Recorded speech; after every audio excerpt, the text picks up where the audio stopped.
Hey guys, it's Hannah and I'm here with my husband Trevor and we are going to do the Throne of Glass book tag. Not doing the little thing because it doesn't really work out every time I do it. Fine, if you don't want to do it, I'll do it. Except it's over there. Down there. There it goes. You can have a bloopers reel on this one. You'll have plenty of footage. Rude. So Grace over at G Swizzle Books did this tag and she tagged me in it, and she did the original tag a while ago and then she did an updated tag which she added 2 new questions and the release for Kingdom of Ash. So Trevor has finished reading Kingdom of Ash. I'm in the middle of it. It is our Muggle Studies book club pick for this month. So if you want to join in, we are going to be doing our live show over at Gabby's channel about midway through the month. So stay tuned for that, and stay on our Twitters to figure out when we are doing the dates and the times too. So, question number 1, Selena Sardathian, a kick-ass protagonist that had a rough start in life. Do you want to go first? Sure. My first one is Ruby Rose from the series Ruby. It's now being made into a manga, so this totally counts. She had a rough start because she's so much younger than the rest of her team. She's put into a leadership role and they don't really respect her, so she's got to earn the respect and prove she's a total fucking badass. It's a really good anime. Mine is going to be Ella, what is it? Malakova. Ella Malakova, also referenced as Little Spider. She is in Gemina. This is the second one in the Illuminate files, so I don't want to go too much into her backstory, but you learn later on that she does have quite the rough backstory in multiple aspects, but she is phenomenal computer hacker and she's absolutely hilarious. Super funny and super smart, and she was definitely one of my favorite characters. So she's almost as sarcastic as I am. So I highly recommend checking out this series if you haven't, and this one is going to be my pick for number 1. The second one is Dorian, a flirty character you can't help but love. So my choice for this one was Adrian. So Adrian appears in Vampire Academy. This is where you really see the most of his flirtiness, but he stars in the Bloodline series as one of the main characters, and you absolutely, like, he flirts with anything that walks, and it's such like an endearing quality. Usually this can annoy people if it does, like, characters do this, but he puts it as a front, so it's not like his true nature, and it's very entertaining, and you definitely come to love Adrian, especially in the Bloodline series. Mine is Adolin Colin from the Stormlight Archives. Surprise, surprise, Brandon Sanderson book. He is the son of a high prince, so he's royalty. He's actually 3rd in line to become king of the world. He's extremely flirty because he has courted almost every single girl in all 10 of the war camps that they are staying at. He always manages to mess it up, and it's really entertaining watching him. But, like, he's such a sweet person. Is he like a pervy flirt or like an innocent flirt? Innocent. Very, very innocent. Like, poor guy. He doesn't realize he's doing something that would piss someone else off until she's already pissed off. And then he's like, I don't know what I did. But he's such like a stand-up guy. Like, he's the type of like royalty that will go like have a beer with the soldiers and like get to know their names, remember them, like ask about their families, and like take a genuine interest. So like he's one of my favorite characters, but he's such like an innocent dopey flirt. It's hilarious. That's like the closest you've come to making me want to read that. Because I would like that type of character, so I would like want to read something like that. He's one of the main characters in all 3 of the books. That's the way you gotta sell books to me, is tell me about the characters, not about like the wars, because I'm like, a war. This one, the war plays very little part in it, and it's mostly character building. Each book is character building on one of the main characters. This one is Kaladin's backstory. Words of Radiance is Shallan. She's one of the other main characters, and then the Oathbringer is Dalinar Kholin, Adolin's father. So Adolin plays a big role in that one as well, but you also see his growth in all 3 books. The closest you come to getting me to be interested in that one. Forget that they're 1,100-page books. I know. Number 3. Number 3, Kale, a good character with a dark and moody side. Again. Stormlight Archive. The main character that this one is based around is named Kaladin. He undergoes a lot of character development in this. He starts out as a high-ranking captain in the army. Long story short, he gets betrayed and then ends up as a slave. And this is his struggles as a slave. At one point, he contemplates committing suicide, but then he pulls himself out of it, and he becomes a leader and a role model. Literally everybody he meets, even the king. So my choice for a dark character with a good side, or good character with the dark moody side, is Ronan from the Raven Boys. I still need to read the series, but I really enjoyed the first one, and he definitely has that dark, twisty type of personality, and you get this impression right off the bat if you've taken a look at this book at all. This one is a book about 4 characters who are like best friends that all go to school together, and then there is Blue, who is the girl who amplifies this type of magical abilities. So she lives with a bunch of psychics, and she herself is not a psychic, but she amplifies their magic, so they often refer to her as almost like a battery, because being near her amplifies their abilities. And so she teams up with these characters. Blue does with these 4 characters, but Blue is fated to her first kiss, or her true love's kiss. Whenever she kisses for the first time, they're gonna die. And so she knows she doesn't want to kiss her true love, so pick someone you hate. But it's only her true love. Oh. Yeah. I'm pretty sure it's only her true love. Damn. I was gonna say, pick someone you hate and be like, fuck her up, Buttercup. But it's a really good, spooky, atmospheric type of story, and it ties in with like ley lines in the ground and Blue being able to amplify ley lines. It's really cool, and it takes like a different twist that I wasn't expecting the story to be about, but it's really, really interesting, and I highly recommend checking this one out if you haven't. Before we get into book or question 4, we want to do a spoiler. If you haven't read the Throne of Glass series, this will be a spoiler for you because it concerns character deaths, and our answers will be about character deaths, so we will be just forewarned for spoilers. So number 4 is Princess Nehemia, a character that had so much potential but was killed off too soon. Take it away. So if you have not read Study in Charlotte, this will be a spoiler for later books. So just pause your video. I'll put a timestamp down here of when you can fast forward to, so you can avoid spoilers. So my answer is going to be for in Study in Charlotte, and his is going to be for Harry Potter. So forewarning. If you haven't read Harry Potter, you deserve to be spoiled. So Study in Charlotte, August Moriarty does meet his end in some place in this series. I'm not going to tell you when, but it does happen, and he could have been used so much better, because August Moriarty ends up being Charlotte Holmes' love interest at one point, and it makes a really interesting turn, especially compared to how the Sherlock stories usually mix. But being able, they're gender bending it's a nice twist. Yeah, it makes it more interesting, and I wish that we wouldn't have seen him killed off quite so early, because I think he could have been utilized way better. Or just more, because it was utilized really well, but just more. Mine is Sirius Black from Harry Potter and the Prisoner of Azkaban. He didn't die in Prisoner of Azkaban, but he just died way too soon. I wish he would have survived book 5. At least, made it to, the final battle. Yeah. The Battle of Hogwarts in book 7. Him and Moody in that fight would have been epic. Yeah. That, and just for Harry's sake, to finally have a family member survive. You know, the kid just can't win. Can't catch a break. Question number 5 is King of Ardenland / Maeve, your favorite villain? Mine, after seeing Fantastic Beasts, Grindelwald is one of my now favorite villains. He was played so well by Johnny Depp, I loved it. I don't care if people are hating on the movie. I enjoyed it. Johnny Depp did a fantastic job as Grindelwald, and I can't wait to see where they go with it.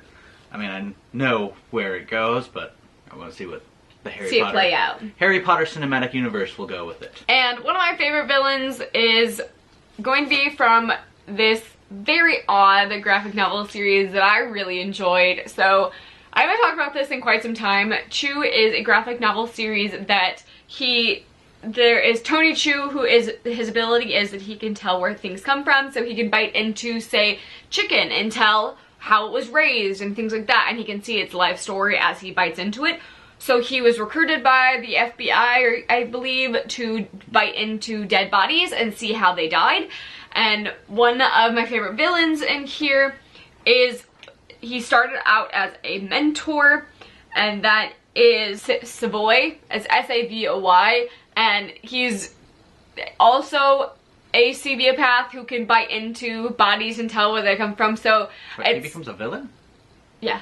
I read the first one. So he's very entertaining, that it goes from mentor to villain, and see like different sides of the same coin almost, and it's a really good twist on things. Number 5 is Ronan, your favorite love interest. So my favorite love interest has got to be Reese from Acomath. I know, everybody's shocked.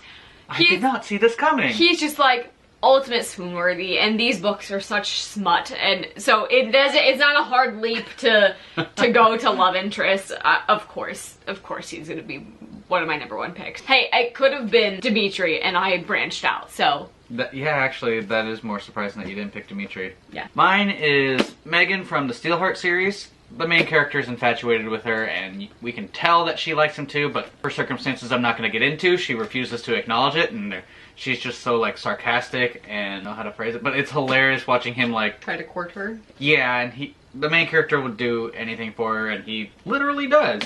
And it takes a long, long time.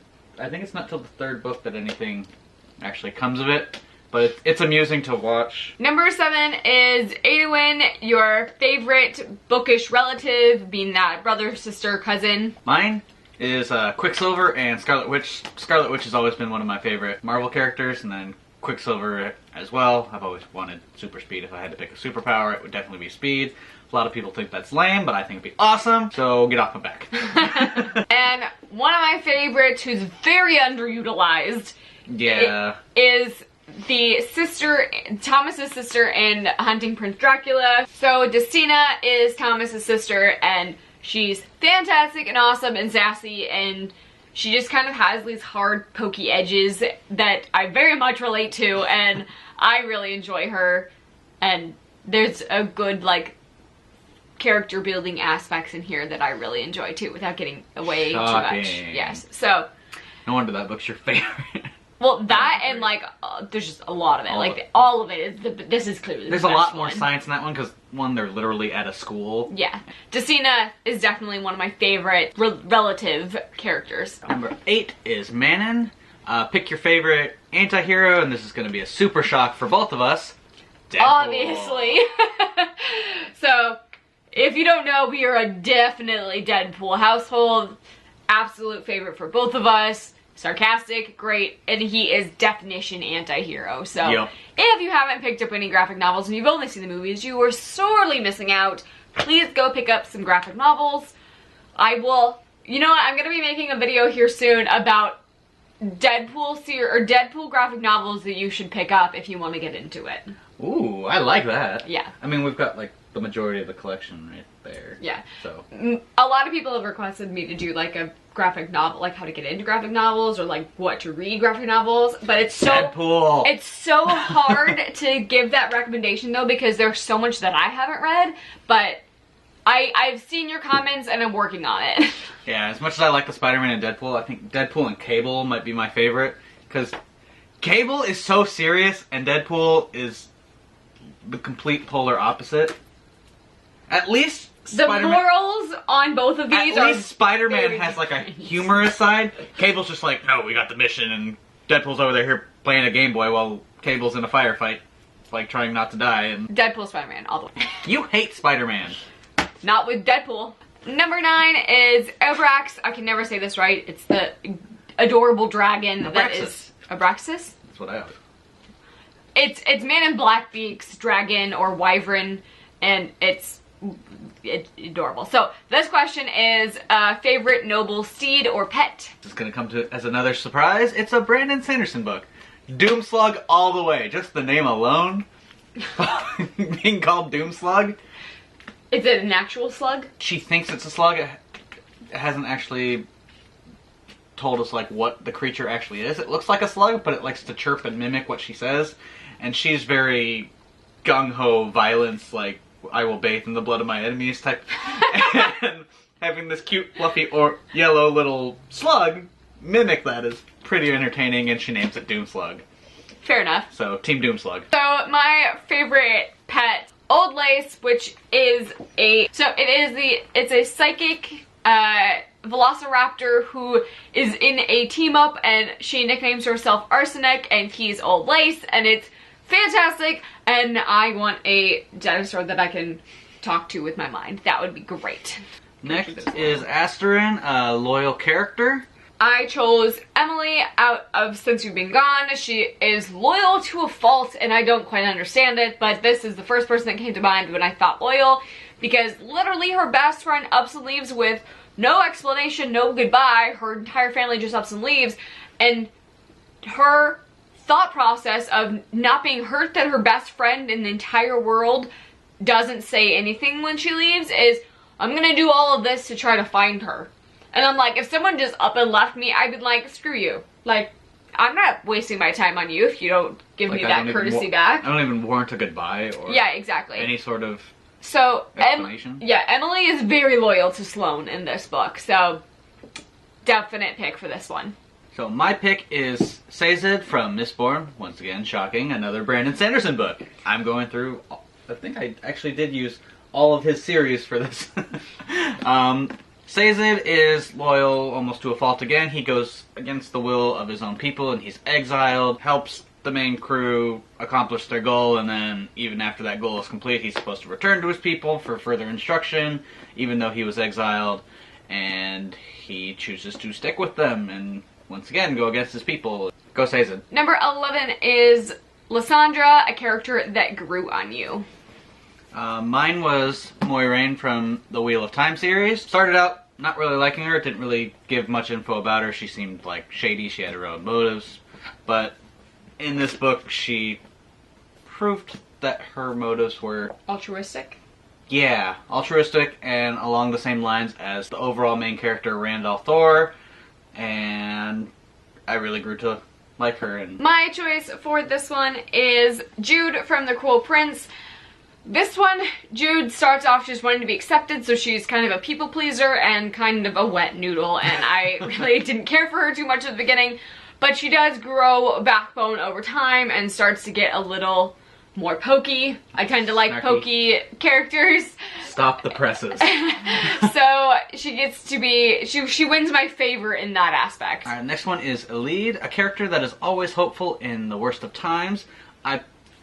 I'm gonna let you go from here. My character that I chose literally is in her description in this novella series. This one, Marley, she is very optimistic even in this dystopian-esque world, and she's always happy even when she like fails at things, she's still happy and she always sees the bright side. So this question definitely screamed this series for me. My pick was Dumbledore from Harry Potter. Even when shit hits the fan, he's got a plan. He's keeping everybody positive when Cedric dies. Like, he's always had hope. And he says in multiple books, like, hope is what will help us conquer Voldemort, and hope, love, you know. Question number 13 is Aelin, a character that went through extensive character development or growth. I don't think I've ever read about a character that went through more growth than Sydney in the Bloodline series. She went from being a vampire, don't spoil, hating, I don't know where to go from there. Yeah. She did a 180. And my choice for this one may be a bit pushing it, but I chose Draco Malfoy from the Harry Potter series because he went from the very first book being very judgmental and very dickish. Yes, but like very purebloods only to he started kind of to unravel at the end, and Books 6 and 7, he really he was a little more accepting and realizing how crazy everything was getting. Mm-hmm. I agree. I think if the series would have continued, we would have seen a turnaround from Draco. Yeah, but Book 6 is when he was put under like the most stress, and he's like, "Oh shit, am I really gonna do this?" And then... Yeah. Number 14 is Fleetfoot, a character who stays safe no matter what. Take it away. and I chose Hazel from the Saga series, so I feel like, especially after recent volumes, that no one is safe in this series, but Hazel, I'm thinking, has to stay safe because she's literally our narrator, and we have to. It all takes place under her view of what happened, and she's telling the story, so I feel like that's an indicator that she's going to be safe for us, hopefully. And mine is Mr. Kindly from the Nevernight series. I picked up God's Grave. Literally a shadow cat, and you really can't harm the shadow because it just follows her around. And these are the bonus questions. So number 15 is Lorcan, your favorite morally gray character. Mine is Wolverine. He hasn't always been a good guy. He's never had a problem with killing. He's fought through multiple wars. He goes a little batshit crazy at some points. So Wolverine all the way. And my morally gray character is Mia from Nevernight. She definitely plays by her own rules, but she definitely has a set of rules that she finds is her justice, and she plays by them. So she definitely does some not so okay things, but under her, I don't know, sense of being and sense of her own moral code. Yeah, her own moral code. Those things are okay because she can rationalize to that. Alright, last question is, Eurene, name an underrated character. So I picked Reagan from Fangirl. Reagan is the roommate, and I recently have reread this and realized how much she doesn't get talked about and how awesome she really is, because our main character, Kath, has really bad social anxiety, and Reagan, even though she doesn't have any stock in whether this girl does well in college, she is rooming with a freshman. She doesn't really have anything too much in common with her, but she sees how much she's struggling and she kind of takes her under her wing, and she becomes her friend and really supports her and goes through multiple trials with her and was like, listen, this is how we're gonna work it out, we're gonna get through this type of thing, and not in we're best friends, we're gonna get through this. It's like, this is the shit, this is what's gonna happen. We're gonna be fine. Stop making a deal about this. So, I really like Reagan, and I appreciated her support through Kath in her own way. I picked Severo from Red Rising. In the first book, he's really underrated. He kind of does a disappearing act for a good portion of the book until he makes his grand reappearance near the end, and it's awesome, and he doesn't get enough attention. They kind of portray him as a little batshit crazy, which I get. He is. But it's worth it. Read it. So that is going to be all for our Throne of Glass book tag. If you guys have seen any other tags you would like me and Trevor to do, or just me to do, let me know down below. We would love some recommendations. And that's going to be all for this. Thank you for watching, and we'll see you in our next video. Bye! There, he's working on the motorcycle.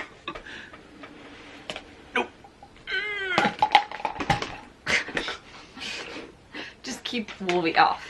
Okay.